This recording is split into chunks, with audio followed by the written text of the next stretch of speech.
Buenas noches, hermanas, hermanos. Estamos viendo el tema de la adoración y como ustedes ya se han dado cuenta a lo largo de lo que hemos ido revisando de este tema, la adoración no se puede circunscribir o no se debe circunscribir a un elemento o a una acción X dentro del culto, dentro de una reunión, sino que cuando hablamos de adoración estamos hablando de una forma de vida, ¿ya? Hemos hecho un recorrido más o menos largo para que no o por lo menos quede la menor cantidad de cabos sueltos en este proceso, y partimos desde la misma definición, tanto en el griego, en el hebreo, lo importante de entender las palabras en su idioma original para entender también lo que la adoración en sí, en este caso, significa. Y también,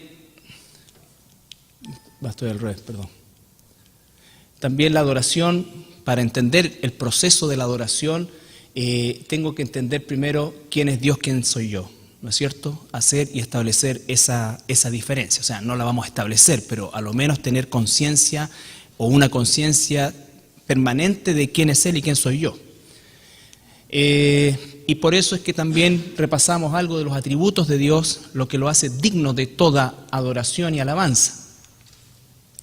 También la adoración ligada a lo que entendemos como el temor de Dios, tanto alguna descripción en el Antiguo y en el Nuevo Testamento de esto. Nuestra situación, cómo ha variado nuestra situación al ser ahora hijos de Dios, que somos privilegiados con la salvación, por supuesto, inmerecidamente, pero además somos privilegiados dentro de este proceso con la capacidad de adorar a nuestro Dios, ¿ya? Adorar a nuestro Dios.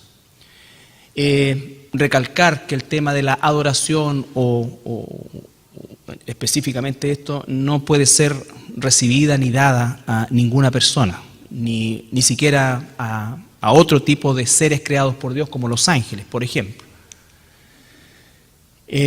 Vimos algo de la perspectiva de la adoración en el Antiguo Testamento, en el Nuevo Testamento, y nos detuvimos la semana pasada en este pasaje del Evangelio de Juan, capítulo 4, versículo 20 al 24. En estos 4 versículos nosotros vemos la palabra adoración con sus distintas aplicaciones, ya sea en forma verbal, en forma de pronombre o de acción como verbo, ¿no es cierto? 11 veces en 4 versículos, lo que significa que este es un tema relevante. Y tratamos este tema principalmente en relación a lo que puede no o lo que no es ahora en forma práctica la adoración. Todo lo anterior que vimos era un contexto de definiciones, de entender principalmente eso, definiciones. Ahora en el tema ya de la práctica de la adoración, nos encontramos con el Señor Jesucristo en esta conversación con esta mujer samaritana, ¿no es cierto?, que a partir de una petición súper doméstica como agua, ¿ya?, se genera todo un diálogo que finalmente va a derivar en esto y en un capítulo larguísimo donde Jesús termina predicando el Evangelio a los mismos samaritanos y además recibiendo los samaritanos de buena gana el Evangelio del Señor Jesucristo, ¿ya?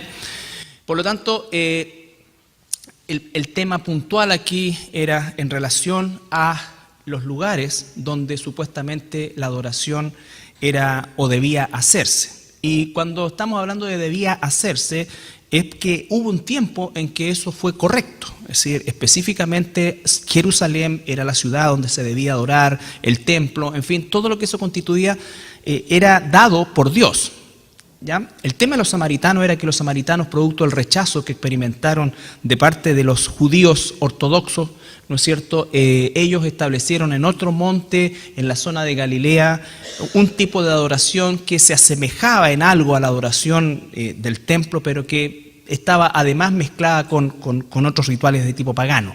Entonces, por eso que Jesús le dice, ustedes adoran allá, pero ustedes no saben a quién adoran. Nosotros los judíos sí sabemos, porque obviamente la salvación viene de los judíos, pero le quiere decir también que eso en definitiva no es lo relevante, porque dice, más la hora viene. Jesús le dijo, mujer, créeme, que la hora viene cuando ni en este monte ni en Jerusalén adoraréis al Padre. Es decir, créeme mujer, ¿por qué? Porque en la mente de la mujer existía o era imposible esgrimir el hecho de que se pudiera adorar en otro lugar que no fueran Jerusalén o en el caso de ellos el monte Gerizim. Entonces después le dice, más la hora viene, está hablando, va a llegar un momento, créeme, va a llegar un momento mujer, que no va a importar el lugar, no va a importar el lugar.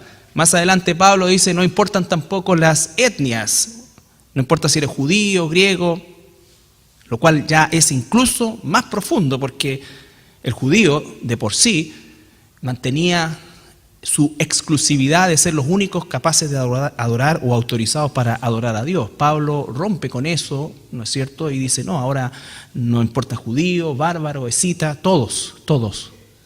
No hay acepción de personas, de todo tipo de personas Dios llama ovejas suyas. Y entonces le dice más ahora, y ahora es, porque Él es, en definitiva, el punto de inflexión en esa hora, cuando los verdaderos adoradores adorarán. Entonces, adoradores, título, adorarán, acción al Padre, y agrega el gran cambio que es en espíritu y en verdad. Por eso que no va a importar ni el lugar, ni la raza, ni la formación, nada, sino que si es en espíritu y en verdad. Y agrega, ¿no es cierto?, que tales son los adoradores que Dios busca, ¿ya? Vimos también entonces que al ser Dios espíritu, su naturaleza espiritual, no podemos hoy día nosotros asociarla a cosas físicas. Vimos todo eso, ¿no es cierto? Y llegamos al tema de hoy.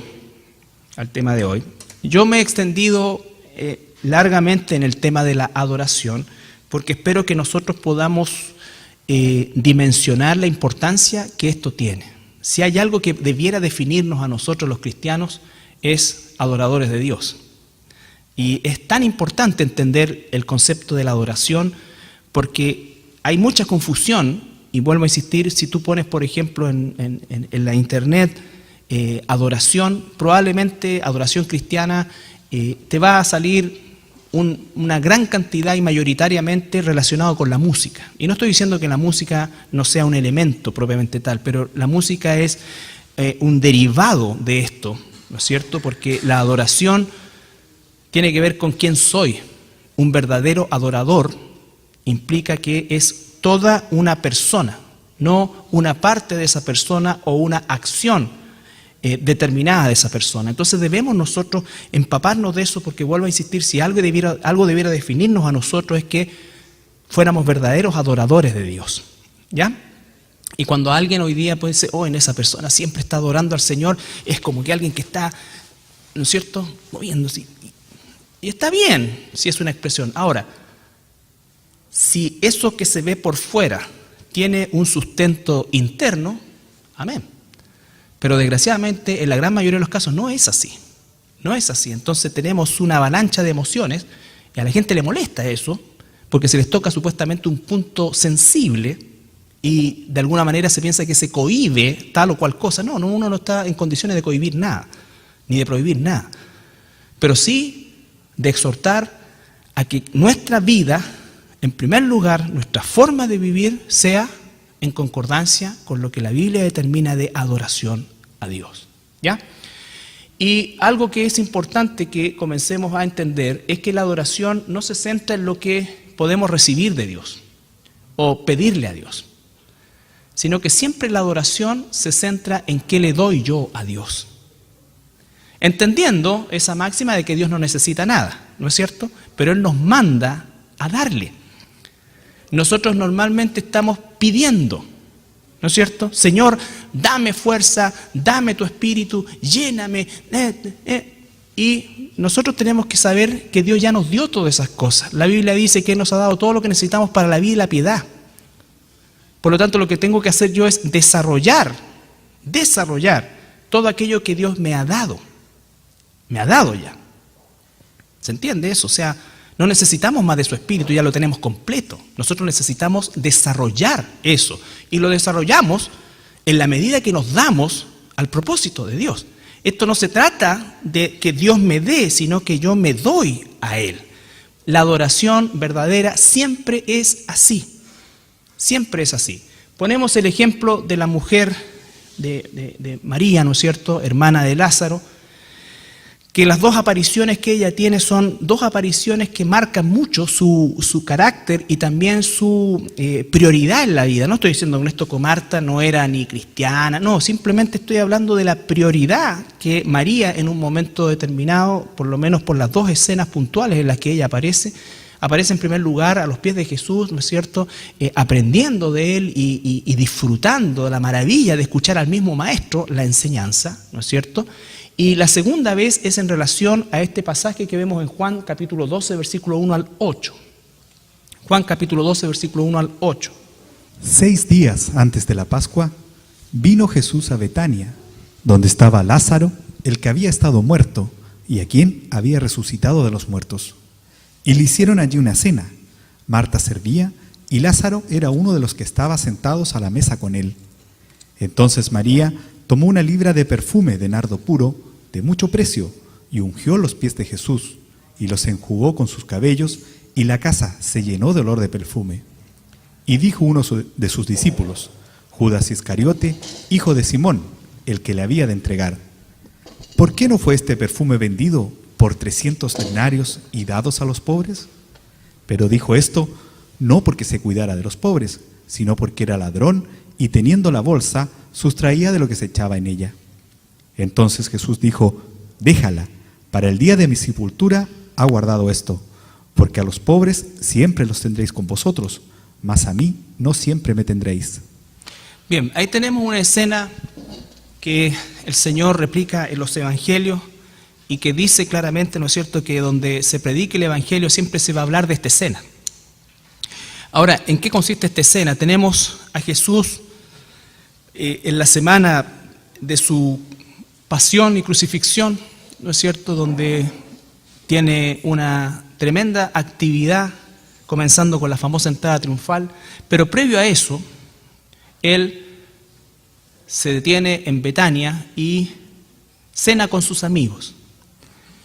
Y de alguna manera profética, probablemente sin saberlo, María hace este acto. Ella toma un frasco de perfume de nardo que estaba avaluado en 300 denarios, y si entendemos que un denario era el salario de un día de un obrero, estaríamos hablando de prácticamente un año de salario. Por lo tanto, seguramente era su gran capital, entre comillas, desde el punto de vista económico. Nosotros no nos centremos tanto en el frasco de perfume ni cuánto valía, no, sino que en el acto de María, que tomó lo que aquello que para ella era de valor, y no solamente para ella, sino que para el resto, en ese momento ella estuvo dispuesto a colocarlo en favor de lavar los pies de Jesús.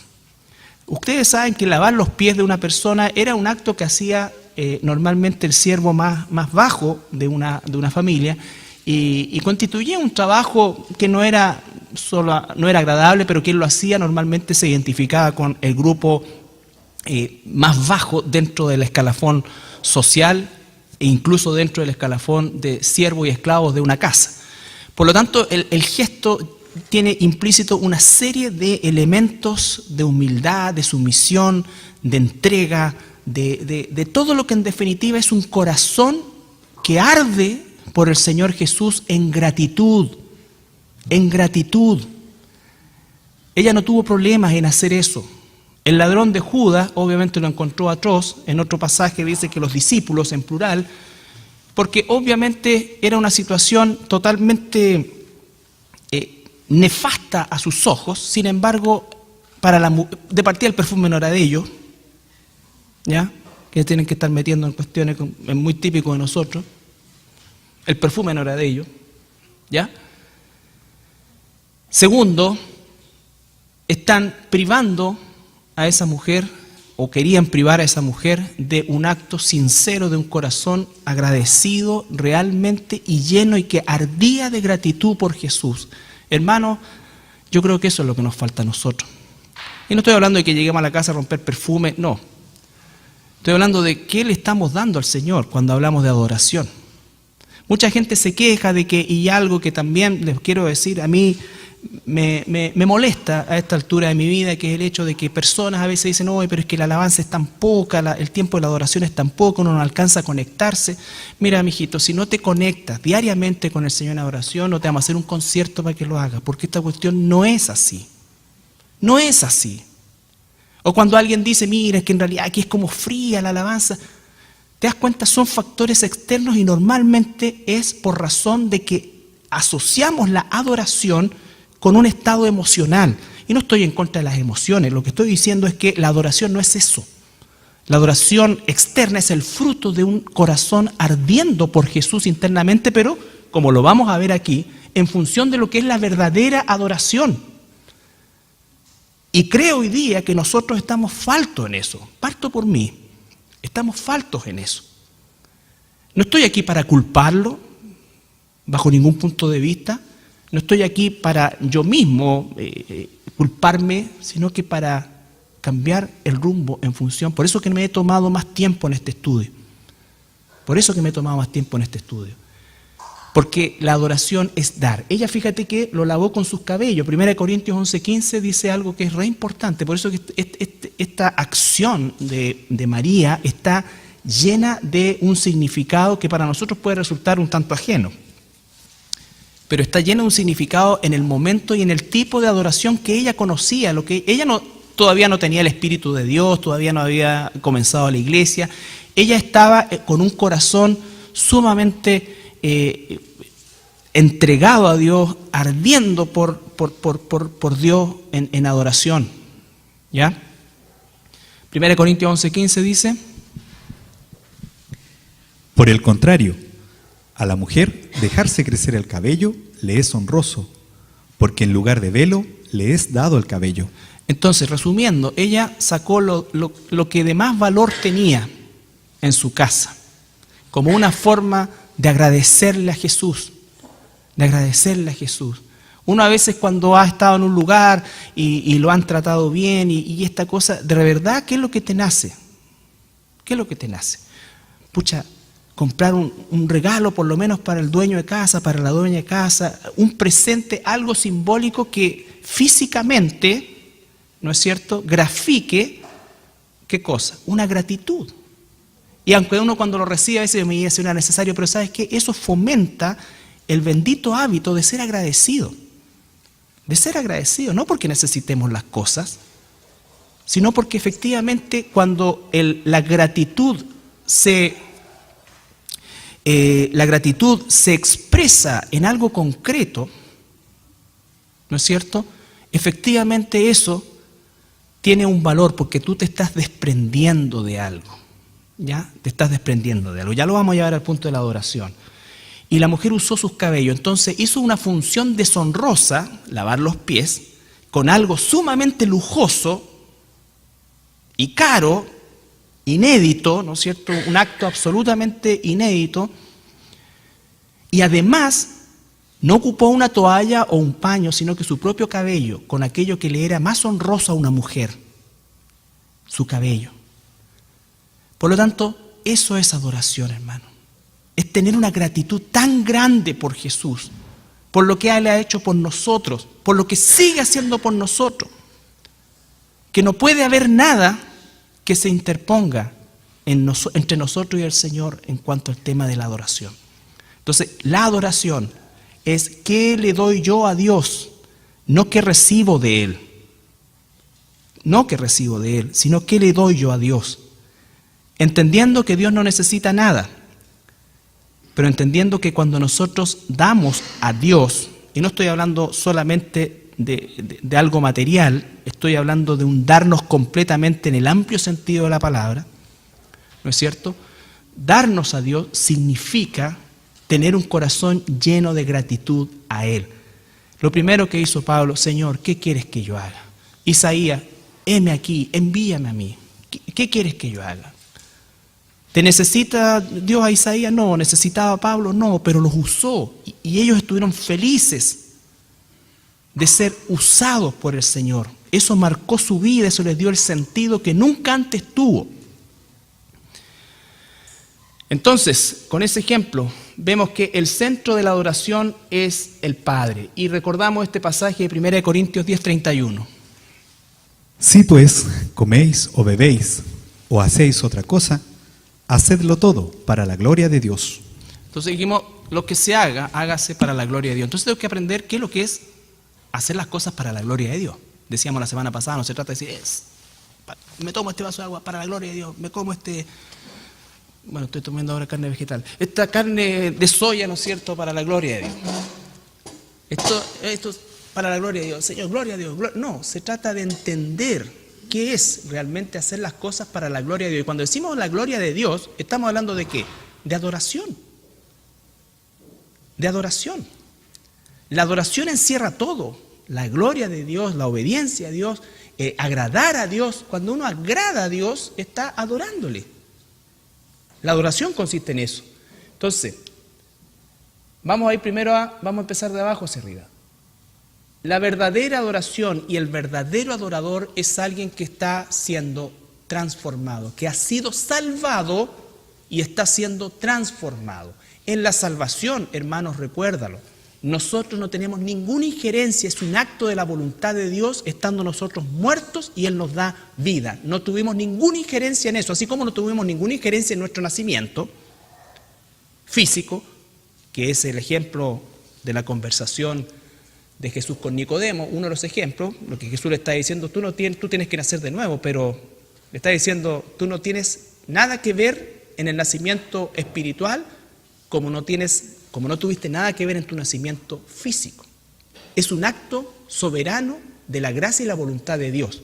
Pero una vez que hemos nacido de nuevos, nosotros hemos sido salvados y además hemos sido equipados completamente, como dice la Escritura, con todo lo que necesitamos para la vida y la piedad.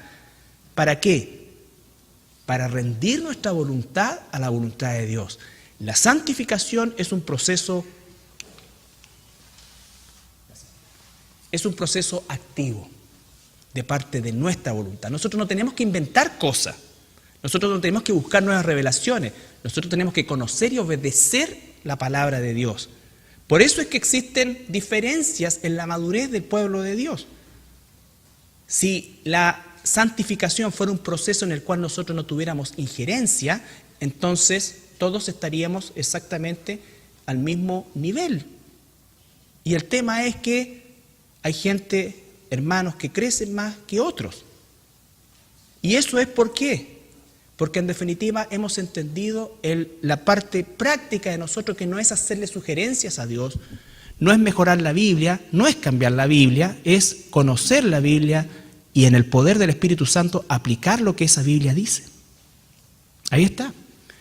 1 Tesalonicenses 4, 1 al 12, es un pasaje largo, pero que es importante la porción completa para entender lo que es un verdadero adorador y cómo se manifiesta de forma práctica el que soy un verdadero adorador. Por lo demás, hermanos, os rogamos y exhortamos en el Señor Jesús que de la manera que aprendisteis de nosotros, como os conviene conduciros y agradar a Dios, así abundéis más y más. Porque ya sabéis qué instrucciones os dimos por el Señor Jesús. Pues la voluntad de Dios es vuestra santificación, que os apartéis de fornicación, que cada uno de vosotros sepa tener su propia esposa en santidad y honor, no en pasión de concupiscencia, como los gentiles que no conocen a Dios, que ninguno agravie ni engañe en nada a su hermano, porque el Señor es vengador de todo esto, como ya os hemos dicho y testificado. Pues no nos ha llamado Dios a inmundicia, sino a santificación. Así que el que desecha esto, no desecha a hombre, sino a Dios, que también nos dio su Espíritu Santo. Pero acerca del amor fraternal, no tenéis necesidad de que os escriba, porque vosotros mismos habéis aprendido de Dios, que os améis unos a otros. Y también lo hacéis así con todos los hermanos que están por toda Macedonia. Pero os rogamos, hermanos, que os abundéis en ello, más y más, y que procuréis tener tranquilidad y ocuparos en vuestros negocios, y trabajar con vuestras manos de la manera que os hemos mandado, a fin de que os conduzcáis honradamente para con los de afuera y no tengáis necesidad de nada. No aparece en ninguna parte la palabra adoración, ¿no es cierto? Pero dice en el versículo 1 inmediatamente: por lo demás, hermanos, os rogamos y exhortamos en el Señor Jesús que de la manera que aprendisteis de nosotros, ejemplo, ¿no es cierto? Ejemplo, nunca vamos a ser perfectos desde el punto de vista de que no vamos a cometer errores o no vamos a pecar, pero sí debemos inclinar nuestra vida a la dirección de Dios, y efectivamente es ahí cuando nos debemos constituir nosotros en ejemplo. Parte de la adoración a Dios es poder también servir de inspiración y ejemplo a otros. Pregunta: ¿estás tú sirviendo de ejemplo a alguien? Nadie puede escapar de eso. El impacto de tu ejemplo es cosa de Dios. Si es a una persona, a 10 personas, a 1000 personas, eso no tiene que ver con uno. No es ese el punto de medición. El punto de medición es si soy un ejemplo realmente a los ojos de Dios, y ese ejemplo está siendo por Dios utilizado en favor de otros, ya sea para animarlos a la santificación o llamarlos a salvación. Pero todo cristiano debe ser un ejemplo. No podemos escapar de eso. No podemos escapar de eso. Cuando cada vez que nosotros decimos, no me mira a mí, mira a Cristo y todas esas cosas, claro, sí, claro que tiene que ver a Cristo, pero Cristo está en nosotros, dentro de nosotros, no está fuera de nosotros. Entonces, primero dice ejemplo, y dice: ¿cómo os conviene conduciros y agradar a Dios? Agradar a Dios. Cuando agradamos a Dios, lo estamos adorando. Agradar a Dios es adorarlo. Agradar a Dios es hacer las cosas para su gloria. Entonces, así dice: abundéis más y más, porque ya sabéis qué instrucciones os dimos por el Señor Jesús. Y aquí viene: pues la voluntad de Dios es ¿qué? Vuestra santificación. Aquí, ¿cuántas cosas identificamos en términos prácticos relacionado con la conducta de un hijo e hija de Dios que está siendo transformado y que su vida está agradando a Dios? Y si su vida está agradando a Dios, entonces está adorando a Dios. Ahora, si esa adoración además tiene una manifestación de emoción, bendito sea el Señor, maravilloso, precioso. Pero si es solamente la emoción y no se van cumpliendo estas cosas, por eso se acuerdan, de adentro hacia afuera, la adoración es de adentro hacia afuera. María tomó eso porque tenía un corazón lleno de gratitud a Dios. No lo hizo por quedar bien con Él, no lo hizo porque iba a obtener algo, no lo hizo para que lo viera la gente, no lo hizo para que quedara escrito a ella y diga, con esto van a aprender de mí por los siglos. No. ¿Quién vio esa escena? ¿Te das cuenta? Ese es un corazón de adoración. Ahora dice acá, primero, que tengamos una vida moral, una vida sexualmente santificada a los ojos de Dios, los que somos casados, con nuestra esposa y nuestra esposa conmigo, mi esposa conmigo. Que sepamos agradar a Dios en eso, no en concupiscencia, no en cosas inmorales. Entonces, ¿qué saco yo con cantar y llorar? Que incluso puede ser muy sincero, pero si en la noche me veo un video pornográfico. ¿Te das cuenta? ¿Es eso adoración? A eso me estoy refiriendo, a eso se refiere esto, que la transformación es de adentro hacia afuera. Afuera se va a expresar, claro, pero afuera, si se expresa afuera, tiene que tener un sustento interno, si no soy un hipócrita, estoy actuando algo que no soy. ¿Se entiende? Entonces, a eso está apuntando eso. Después dice, que ninguno agravie ni engañe en nada a su hermano. ¿Qué habla de eso? Honestidad, integridad. ¿Cuánta gente en esta iglesia, en cualquier iglesia, no se saludan? ¿Sabes por qué? Porque tienen problemas de plata, deudas no pagadas. Le pediste plata a alguien y no la devolviste. Te comprometiste a hacer un trabajo y no lo terminaste. Y están los dos o los tres o quien sea en la misma iglesia, ambos están levantando manos, lloran, gritan, todo, pero no se saludan. Hay cosas pendientes, ¿por qué? Porque hay esto. Entonces, esa adoración, ¿sabes qué? Ese tipo de, entre comillas, adoración es exactamente lo mismo que cuando Dios le dijo, ¿sabes qué? Estoy hasta aquí de su sacrificio. Ustedes no entienden. A mí no me impresiona que levanten las manos, que lloren, que no, lo que realmente quiero es un pueblo transformado. Y aquí está dando algunos ejemplos. Dice el versículo 8, así que el que desecha esto no desecha a hombres, sino a Dios. Si somos hijos de Dios y estamos desechando esto, entonces ¿de qué adoración estamos hablando? Versículo 9, pero acerca del amor fraternal, amor entre nosotros como hermanos. A veces la amistad, y de hecho no es posible con todo, y lo hemos dicho miles de veces, pero el amor es otra cosa, el amor es por sobre la amistad. Es por sobre la amistad y es un amor fraternal. Jesús dijo que el amor fraternal entre nosotros debía ser tan potente dentro de la iglesia que atrajera incluso a los inconversos, no necesariamente que se convirtieran, pero un polo de atracción de algo que no encuentran en el mundo. Pero Santiago dice, si ustedes tienen envidia, tienen rencor, esto acá, se pelan, todo esto, no es que de ahí vienen todos estos problemas que se generan dentro de la iglesia. ¿No es cierto? Entonces, ¿cómo podemos hacer? ¿Por qué? Porque vuelvo a insistir, porque debemos entender que la adoración se refiere a esto, a esto. Puede que no cantemos nada, ¿me entiendes? Pero si estamos en esto, ciertamente estamos adorando a Dios. Ahora, ¿cantamos en el servicio? Claro. ¿Es hermoso hacerlo? Claro. ¿Es hermoso cantar? Claro que sí. Pero esa no es la adoración.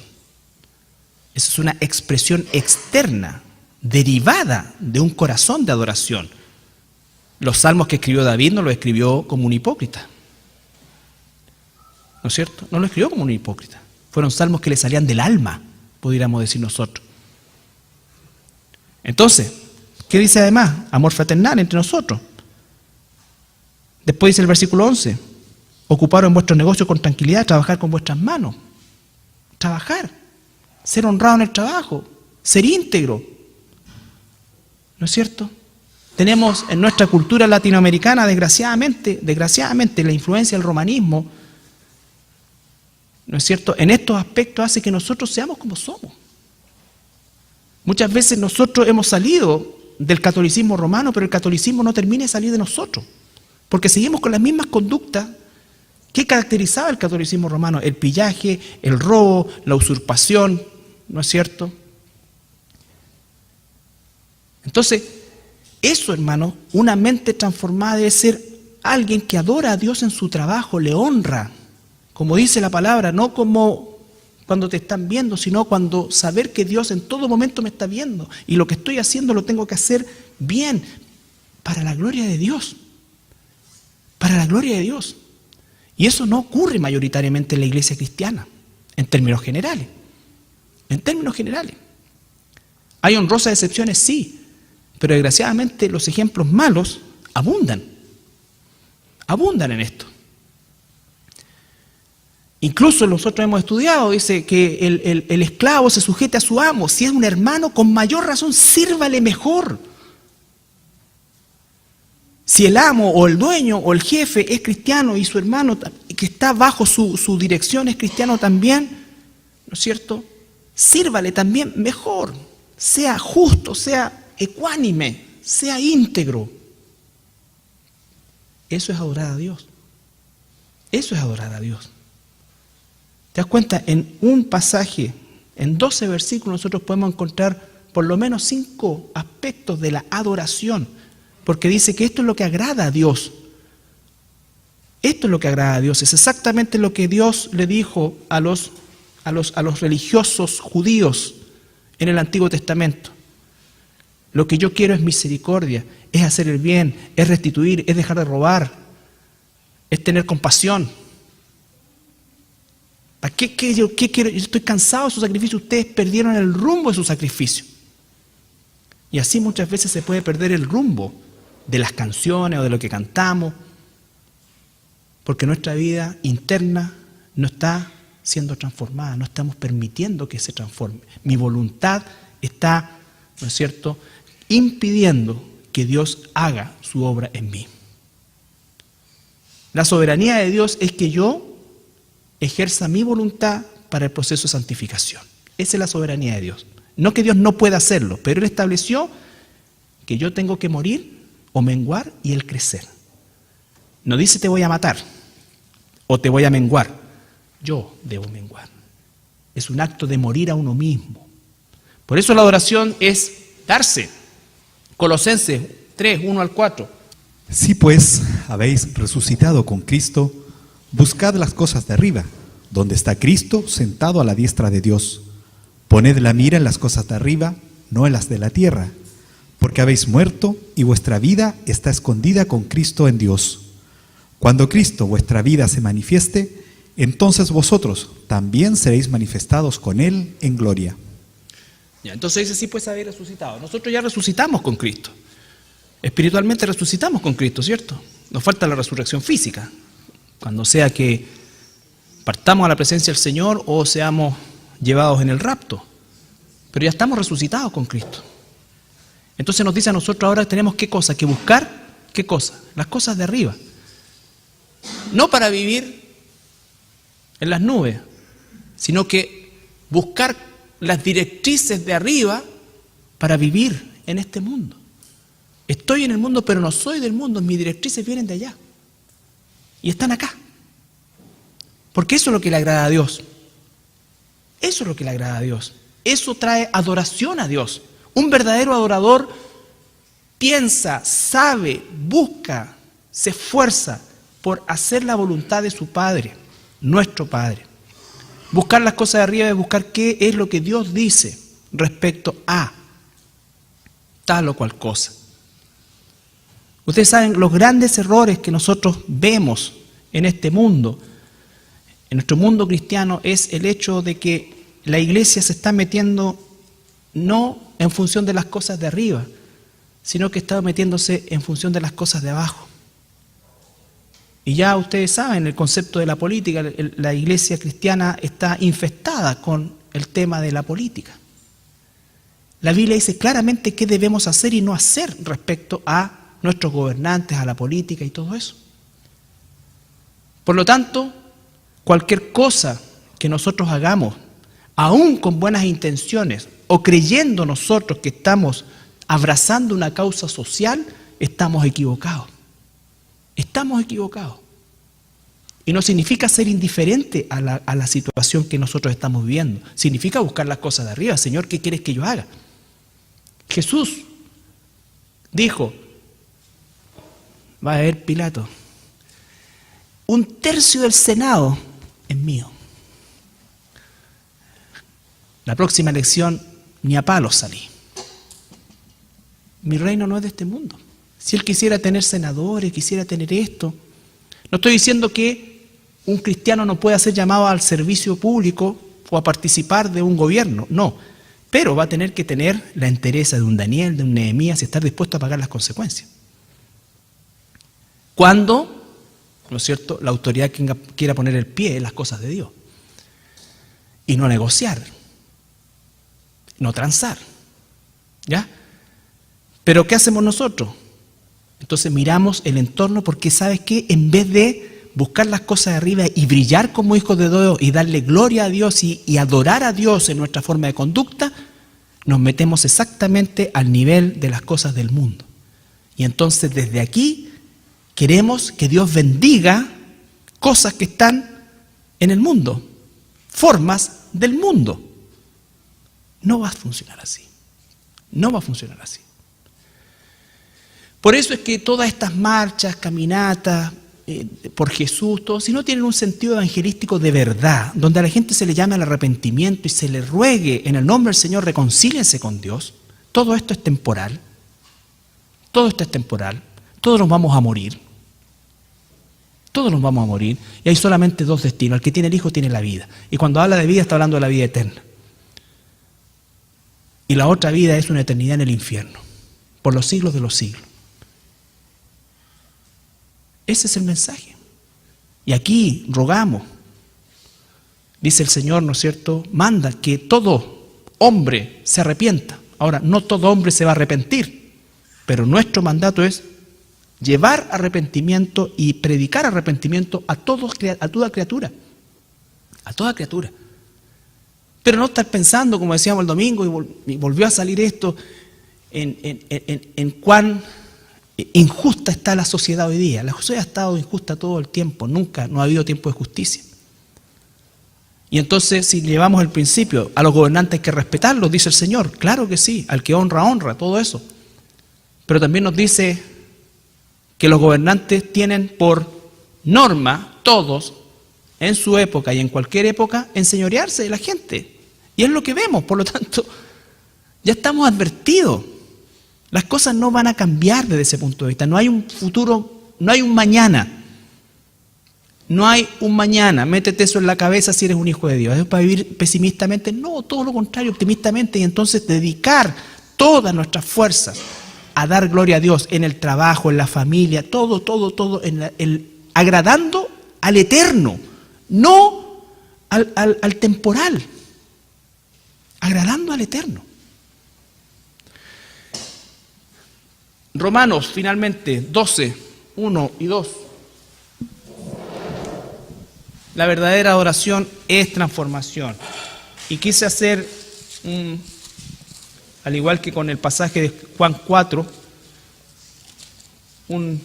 escribirlo, ¿no es cierto?, para que nos demos cuenta visualmente muchas veces también de lo importante que es entender que la adoración o los verdaderos adoradores son seres humanos caídos, salvados por gracia, habiendo recibido vida eterna y que responden con gratitud por las misericordias de Dios al proceso de transformación, porque hay tanta gratitud en nuestro corazón que no podemos hacer otra cosa que agradar a Dios y adorar a Dios. Y que si lo hacemos externamente, quiera Dios que siempre, siempre eso tenga un cimiento interno. No perfecto, nunca va a ser perfecto, pero que haya una concordancia, que haya una inclinación, que haya una marca en tu vida. Eso es testimonio.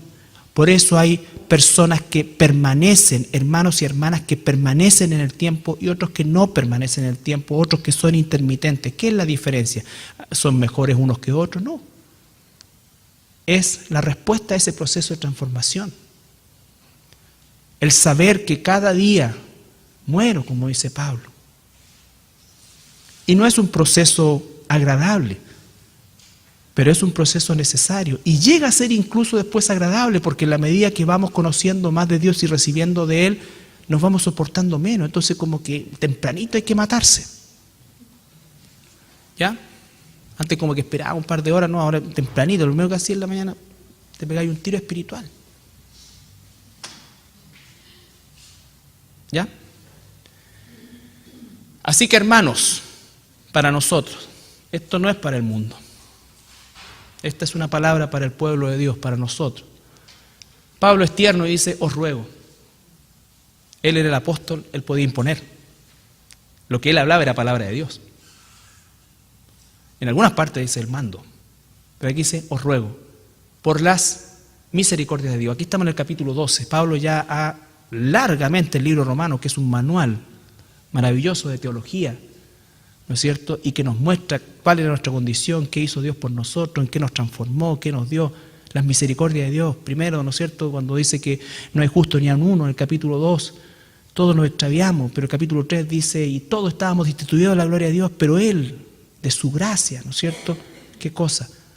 Nos entregó, Jesucristo se entregó como propiciación por nuestros pecados, que a los que aman a Dios, todas las cosas le vienen a bien, que hemos sido comprados por precio, que estamos en paz con Dios por medio de nuestro Señor Jesucristo, el capítulo 5. Entonces hay muchísimas misericordias de Dios a las cuales Pablo hace alusión aquí en el capítulo 12. Entonces, por las misericordias de Dios, por lo que hemos recibido de Dios, por su misericordia, no por ningún mérito. No dice, así que hermanos, ruego por vuestros méritos. No, por las misericordias de Dios, porque no teníamos ningún mérito. Por favor, evalúa todo lo que Dios ha hecho por ti, todo lo que Jesús ha hecho por ti. Y eso en un corazón verdaderamente lleno de adoración a Dios va a generar gratitud, y esa gratitud se tiene que expresar en un entregarnos a Él, en un morir a nosotros y hacer que Él crezca en nosotros para su gloria, porque esto no se trata ni de ti, ni de mí, ni de esto. Todavía hay cristianos que están esperando y buscando la felicidad. Busquen agradar a Dios y Dios les concederá las peticiones de su corazón y le dará realmente una vida plena. Plena en todo el amplio sentido de la palabra. Ninguno de los hombres ni mujeres de Dios, no solamente los que están registrados en la Escritura, sino que a lo largo de la historia de los mártires de la iglesia, ninguno murió amargado. Ninguno se entregó amargado. El mismo Esteban, que es el primer mártir de la iglesia, él dice: Señor, no le tomes en cuenta este pecado. Veo la gloria de Dios, imagínate. ¿Y qué produjo eso? Lo que más rabia en el resto. Pero él no murió amargado, los otros se amargaron, los que lo estaban matando se amargaron, se enrabiaron más. Un verdadero adorador nunca se va a amargar.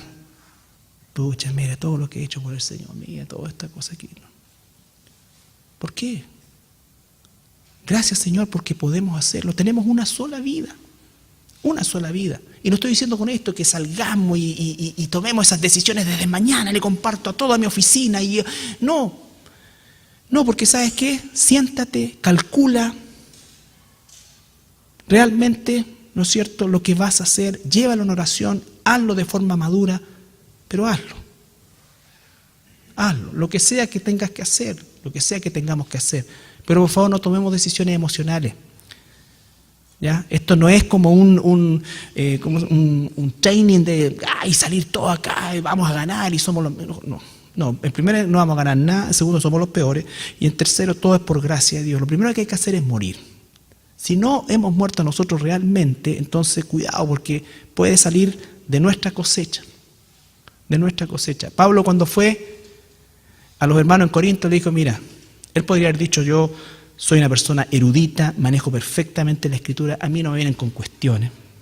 Ya criado a los pies de Gamaliel. Pero viene a ustedes con temor y temblor y no con ningún otro argumento más que Jesucristo y Jesucristo crucificado. Ese era un hombre que había muerto a un ego gigantesco que tenía Pablo. ¿Por qué creen ustedes que el Señor le dejó el aguijón a Pablo? ¿De mala onda? No, por causa de él. Por causa de él. Por amor a él. Por amor a él. ¿Ya? Y entonces cuando uno dice ahí, realmente, Señor, yo te agradezco por esto, te agradezco porque nunca he alcanzado esto que tanto anhelaba y ahora me doy cuenta que no. Cuando uno piensa en su propia vida, no sé si a ti te pasó, ¿no es cierto?, de las cosas que tú soñaste de niño, de joven, de tu deseo de estudiar algo, de trabajar en algo, de ser algo, allá, todo. Bueno, todos nosotros tuvimos sueños. Nosotros tuvimos sueños, ¿no es cierto? Y yo los tenía y tú los tenías.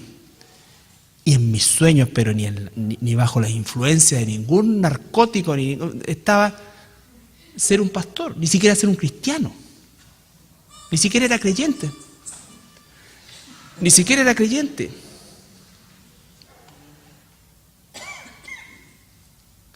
¿Me entiendes? Entonces, pero Dios tiene sus planes. Y no está ahí todo el tiempo. Pucha, en realidad, yo pude haber sido, tenía tantas capacidades. Fíjate que este que estudió conmigo, usted es un porro de miércoles, mira dónde está. Yo he escuchado cristianos así. Y yo aquí, mira, acá. Sin progresar, sin esto. Me quedé estancado por esta cuestión, por la iglesia, todo el tiempo. Y ahora con 50 y tantos años, ¿qué voy a hacer? ¿O qué voy a hacer? Y uno escucha a cristianos frustrados porque no realizaron sus sueños.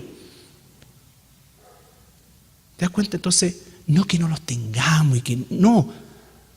Sujétalo todo a la voluntad de Dios y Él hará conforme a su voluntad. Conforme a su voluntad. Nosotros estamos haciendo y trabajando para lo eterno. Para lo eterno.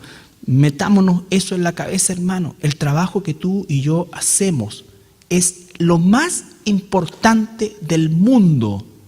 El trabajo más importante del mundo es el que tú le compartes el Evangelio a otros y le extiendes el Evangelio para salvación a otros. Eso es lo más importante. Y es lo único que verdaderamente este mundo necesita. Es lo único que este mundo necesita. Misericordia de Dios, todo lo que Él ha hecho por nosotros y sigue haciendo por nosotros. Eso me tiene que instar a presentar mi ser, mi cuerpo como un sacrificio vivo, disposición, y por supuesto que habla del cuerpo. En el cuerpo está la mente, dice la palabra, bienaventurados los pies de quienes llevan el Evangelio. Nuestro cuerpo es lo que finalmente va a expresar hacia el exterior las acciones. Y ese sacrificio tiene que ser santo, y otra vez aparece agradable a Dios. ¿Qué le agrada a Dios? ¿Qué le agrada a Dios? ¿Qué es vuestro culto racional? La adoración. Adoración. ¿Ya? Racional. ¿Por qué dice racional? No os conforméis a este siglo, sino transformaos por medio de la renovación de vuestro ¿qué? Entendimiento. Hay gente que detesta la doctrina, detesta el estudio de la Biblia, detesta la hermenéutica, la homilética, porque dice que todo eso es pura lógica y eso tapa la adoración a Dios. Está equivocado. Eso viene de Satanás, no es así. Si no entiendo lo que Dios dice, si no estudio lo que Dios dice, si no realmente aprendo. Por eso dice la palabra 2 de Timoteo 3:16, toda la escritura es útil para enseñar, redarguir, corregir, instruir en justicia, a fin de que el hombre de Dios esté preparado, enteramente preparado para toda buena obra. No podemos hacer ninguna buena obra a los ojos de Dios si no estamos enteramente preparados. Y estamos enteramente preparados y vamos retrocediendo si realmente hemos sido transformados. Pero la primera transformación es aquí, porque ignoramos. Ignoramos. ¿Por qué la gente en el mundo, muchas veces, en el mundo evangélico incluso, adora de una manera que es hasta bizarra? Entre comillas, adora. Pero según ellos están adorando. ¿Por qué pasa eso? Por ignorancia. Por ignorancia. Entonces, tiene que ser racional. No se debe bajo ningún punto separar la razón de la emoción. La razón tiene que sujetar a la emoción, no la emoción a la razón. Nunca. Si son las emociones las que controlan nuestra vida, estamos fallando. Estamos fallando. No se conformen, no se enmarquen a este siglo. Podríamos agregar lo que leímos recién, ¿no es cierto?, en Colosenses. Poner la vista en las cosas de arriba. Ese es el marco al cual nosotros tenemos que ajustarnos. Vamos siendo transformados, sino transformados por medio de la renovación de ¿qué? De vuestro. ¿Ves que nos da participación a nosotros? Esta es la pega que hay que hacer. No va a venir un ángel del cielo, ¿no es cierto?, con una varita mágica o algo a meter en tu mente la Biblia. No, eso es algo que tú tienes que hacer. Tú y yo tenemos que vencer la desidia, tenemos que vencer la flojera. Hay dichos de los cuales los anglosajones se ríen de nosotros. Hay varios dichos, entre esos, mañana empiezo. Mañana empiezo. No empieza ahora, estamos igual que el faraón. ¿Cuándo quieres que te saque las ranas? Mañana. Quiero pasar una noche más lleno de sapos. Mañana empiezo. ¿Cómo que mañana empiezo? Y si mañana estás muerto. Es ahora. Es ahora. Transformados por medio de la renovación de vuestro entendimiento para que comprobéis cuál sea la buena voluntad de Dios.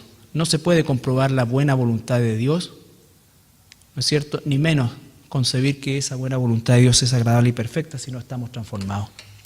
Porque la transformación provoca en nosotros, ¿qué cosa? Ese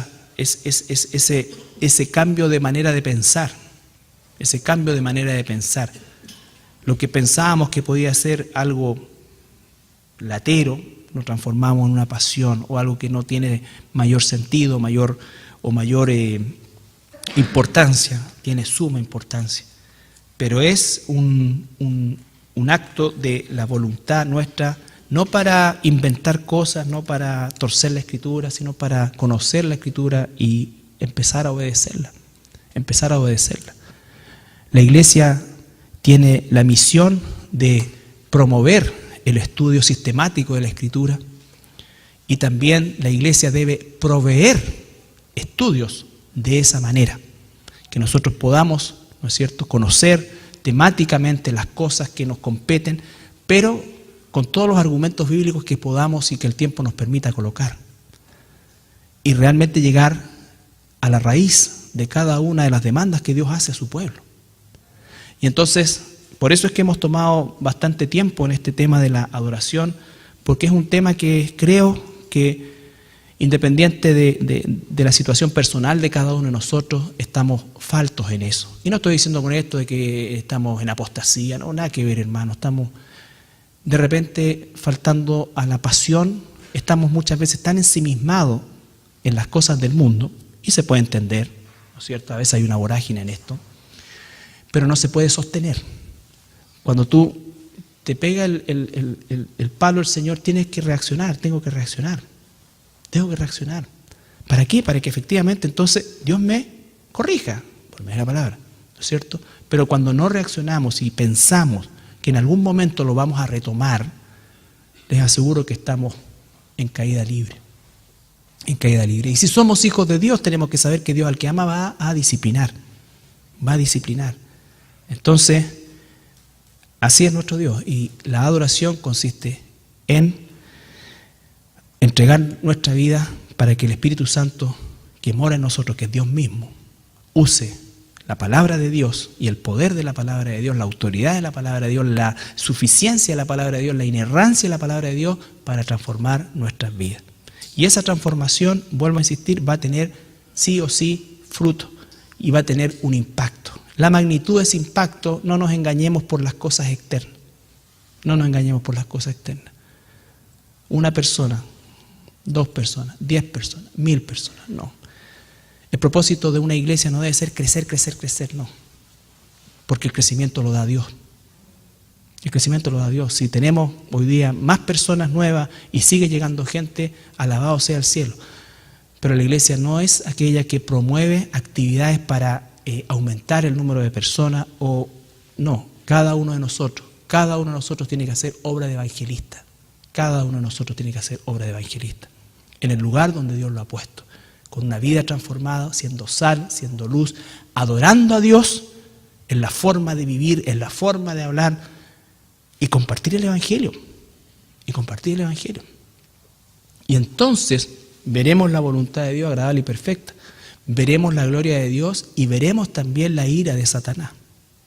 La ira de Satanás. Uno de los grandes problemas que tenemos nosotros los cristianos el día de hoy es que nos hemos acomodado tanto que no solamente ya nadie nos persigue, sino que nos aplauden. Nos aplauden. Porque el judío de por sí mantenía su exclusividad de ser los únicos capaces de adorar o autorizados para adorar a Dios. Pablo rompe con eso, ¿no es cierto? Y dice, no, ahora no importa judío, bárbaro, escita, todos. No hay acepción de personas, de todo tipo de personas Dios llama ovejas suyas. Y entonces le dice más ahora, y ahora es, porque Él es, en definitiva, el punto de inflexión en esa hora, cuando los verdaderos adoradores adorarán. Entonces, adoradores, título, adorarán, acción al Padre, y agrega el gran cambio que es en espíritu y en verdad. Por eso que no va a importar ni el lugar, ni la raza, ni la formación, nada, sino que si es en espíritu y en verdad. Y agrega, ¿no es cierto?, que tales son los adoradores que Dios busca, ¿ya? Vimos también entonces que al ser Dios espíritu, su naturaleza espiritual, no podemos hoy día nosotros asociarla a cosas físicas. Vimos todo eso, ¿no es cierto? Y llegamos al tema de hoy. Yo me he extendido largamente en el tema de la adoración, porque espero que nosotros podamos dimensionar la importancia que esto tiene. Si hay algo que debiera definirnos a nosotros los cristianos, es adoradores de Dios. Y es tan importante entender el concepto de la adoración, porque hay mucha confusión, y vuelvo a insistir, si tú pones, por ejemplo, en la internet adoración, probablemente adoración cristiana, te va a salir una gran cantidad y mayoritariamente relacionado con la música. Y no estoy diciendo que la música no sea un elemento propiamente tal, pero la música es un derivado de esto, ¿no es cierto? Porque la adoración tiene que ver con quién soy, un verdadero.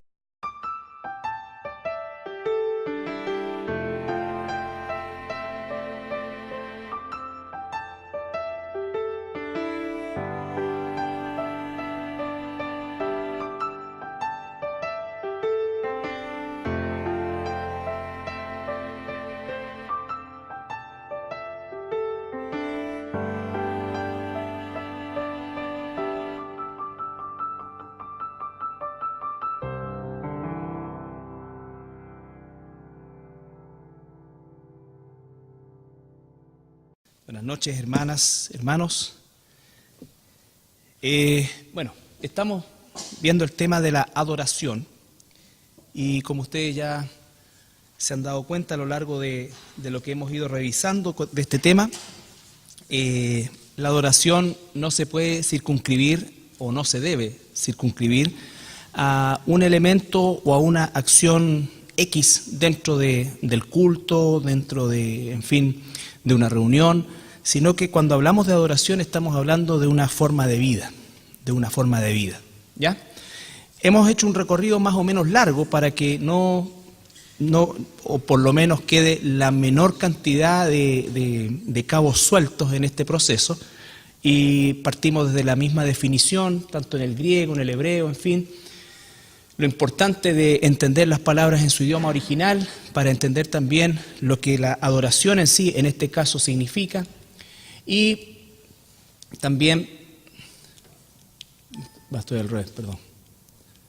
también la adoración, para entender el proceso de la adoración, tengo que entender primero quién es Dios, quién soy yo, ¿no es cierto? Hacer y establecer esa diferencia. O sea, no la vamos a establecer, pero a lo menos tener conciencia o una conciencia permanente de quién es Él y quién soy yo. Y por ahí todo un diálogo que finalmente va a derivar en esto y en un capítulo larguísimo donde Jesús termina predicando el Evangelio a los mismos samaritanos y además recibiendo los samaritanos de buena gana el Evangelio del Señor Jesucristo, ¿ya? Por lo tanto, el tema puntual aquí era en relación a los lugares donde supuestamente la adoración era o debía hacerse. Y cuando estamos hablando de debía hacerse, es que hubo un tiempo en que eso fue correcto. Es decir, específicamente Jerusalén era la ciudad donde se debía adorar, el templo, en fin, todo lo que eso constituía era dado por Dios, ¿ya? El tema de los samaritanos era que los samaritanos, producto del rechazo que experimentaron de parte de los judíos ortodoxos, ¿no es cierto?, ellos establecieron en otro monte, en la zona de Galilea, un tipo de adoración que se asemejaba en algo a la adoración del templo, pero que estaba además mezclada con otros rituales de tipo pagano. Entonces, por eso que Jesús le dice, ustedes adoran allá, pero ustedes no saben a quién adoran. Nosotros los judíos sí sabemos, porque obviamente la salvación viene de los judíos, pero le quiere decir también que eso en definitiva no es lo relevante, porque dice, más la hora viene. Jesús le dijo, mujer, créeme, que la hora viene cuando ni en este monte ni en Jerusalén adoraréis al Padre. Es decir, créeme, mujer. ¿Por qué? Porque en la mente de la mujer existía era imposible esgrimir el hecho de que se pudiera adorar en otro lugar que no fueran Jerusalén o, en el caso de ellos, el monte Gerizim. Entonces después le dice, más la hora viene, está hablando, va a llegar un momento, créeme, va a llegar un momento, mujer, que no va a importar el lugar, no va a importar el lugar. Más adelante Pablo dice, no importan tampoco las etnias, no importa si eres judío, griego, lo cual ya es incluso más profundo. Adorador implica que es toda una persona, no una parte de esa persona o una acción determinada de esa persona. Entonces debemos nosotros empaparnos de eso, porque vuelvo a insistir, si algo debiera definirnos a nosotros es que fuéramos verdaderos adoradores de Dios, ¿ya? Y cuando alguien hoy día puede decir, en esa persona siempre está adorando al Señor, es como que alguien que está, ¿no es cierto?, moviéndose. Y está bien si es una expresión. Ahora, si eso que se ve por fuera tiene un sustento interno, amén.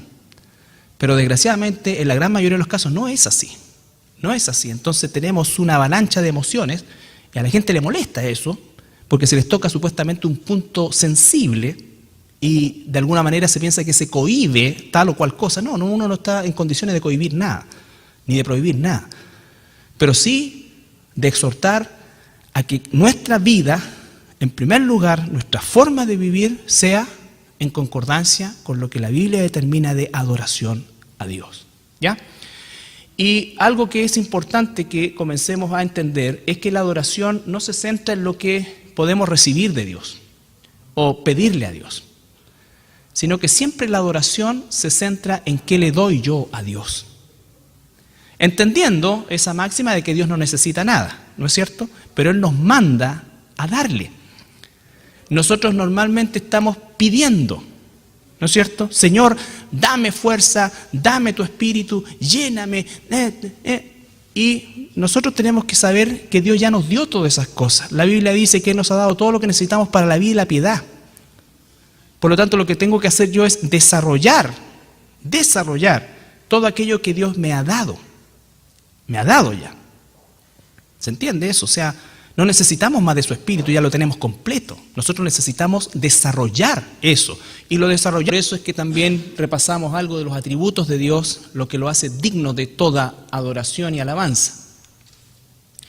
También la adoración ligada a lo que entendemos como el temor de Dios, tanto alguna descripción en el Antiguo y en el Nuevo Testamento de esto. Nuestra situación, cómo ha variado nuestra situación al ser ahora hijos de Dios, que somos privilegiados con la salvación, por supuesto, inmerecidamente, pero además somos privilegiados dentro de este proceso con la capacidad de adorar a nuestro Dios, ¿ya? Adorar a nuestro Dios. Recalcar que el tema de la adoración o específicamente esto no puede ser recibida ni dada a ninguna persona, ni siquiera a otro tipo de seres creados por Dios como los ángeles, por ejemplo.